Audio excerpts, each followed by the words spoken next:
کراچی کے علاقے لیاری بغدادی میں افسوسناک واقعہ، 5 منزلہ عمارت زمین بوس، جاں بحق افراد کی تعداد 8 ہو گئی، 12 زخمیوں کو ملبے سے نکال لیا گیا، ایک کی حالت تشویشناک، ریسکیو نے زخمیوں کو سول ہسپتال منتقل کر دیا۔ علاقہ ریسکیو عملے کے ساتھ ملبہ ہٹانے میں مصروف، تنگ گلیوں کے باعث ہیوی مشینری پہنچنے میں مشکلات کا سامنا، زمین بوس ہونے والی عمارت کے برابر والی 2 منزلہ مکان کو بھی نقصان پہنچا۔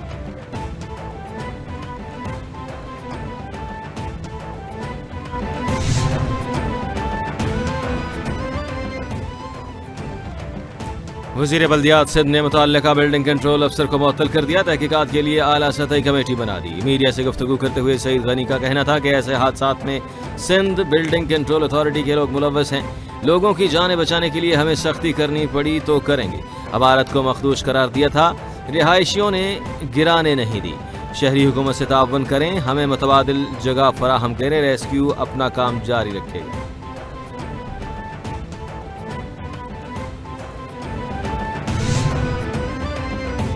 وزیر اعلیٰ سندھ مراد علی شاہ کا لیاری میں عمارت گرنے کا واقعے کا notice, Sindh building control authority سے شہر کی بوسیدہ اور خستہ حال عمارتوں کی فوری تفصیلات طلب کر لی۔ مراد علی شاہ نے کہا کہ انتہائی افسوس کا واقعہ ہے، متعلقہ حکام فوری رپورٹ پیش کریں، ریسکیو ٹیمیں ملبے تلے دبے افراد کو فوری نکالنے کے لیے اقدامات کریں، زخمیوں کو فوری طبی امداد دی جائے، غفلت یا کوتاہی برداشت نہیں کی جائے گی۔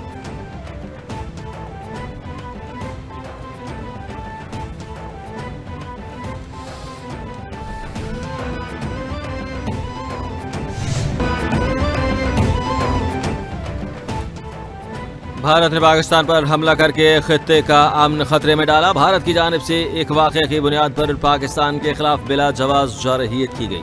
مسلح افواج نے فیلڈ مارشل آصف منیر کی قیادت میں بھرپور جواب دیا۔ ایران پر اسرائیلی جارحیت کی شدید مذمت کرتے ہیں۔ پاکستان ماحولیاتی تبدیلی سے متاثرہ 10 ممالک میں شامل ہے۔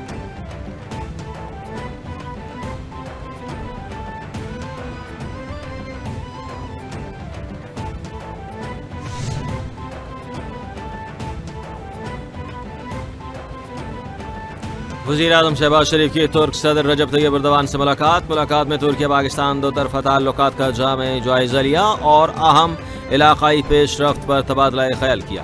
دونوں رہنماؤں کا تمام اہم شعبوں میں تعلقات میں بامانی پیش رفت کے لیے اپنے عزم کا اعادہ، تجارت، دفاع، توانائی، علاقائی روابط اور سرمایہ کاری کے شعبوں میں مزید تعاون کو مضبوط کرنے کی اہمیت پر زور دیا گیا۔ وزیر اعظم کا امن اور پائیدار ترقی کے لیے مل کر کام کرنے کا اعادہ۔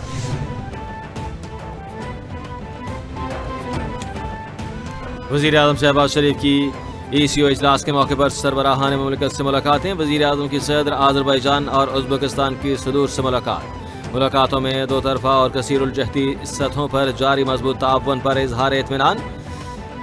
ECO کے کامیاب انعقاد پر وزیر اعظم نے صدر الہام علیوف کو مبارکباد پیش کی۔ شہباز شریف نے بھارت کے ساتھ کشیدہ صورتحال آذربائیجان کے مستقل حمایت پر اظہار تشکر کیا، سرمایہ کاری پر مشاورت کی گئی۔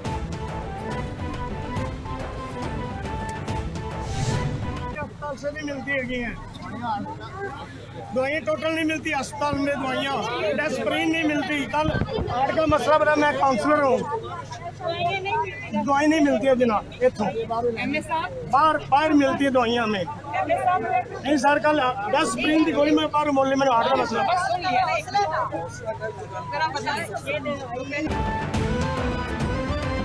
ڈسٹرکٹ ہسپتال پاک پتن میں 20 بچوں کی ہلاکت، وزیر اعلیٰ پنجاب کا DHQ ہسپتال پاک پتن کا اچانک دورہ، مریضوں اور لواحقین کی جانب سے شکایات کے انبار، مریضوں کی شکایت پر وزیر اعلیٰ پنجاب مریم نواز کا انتظامیہ کے خلاف سخت ایکشن، سنگین غفلت پر CO ہیلتھ اور MS کے خلاف مقدمہ درج، گرفتاری کا حکم دے دیا، DC پاک پتن کو بھی چارج چھوڑنے کا حکم، DHQ ہسپتال کے عملے سے ملی بھگت پر 3 پرائیویٹ لیب سیل۔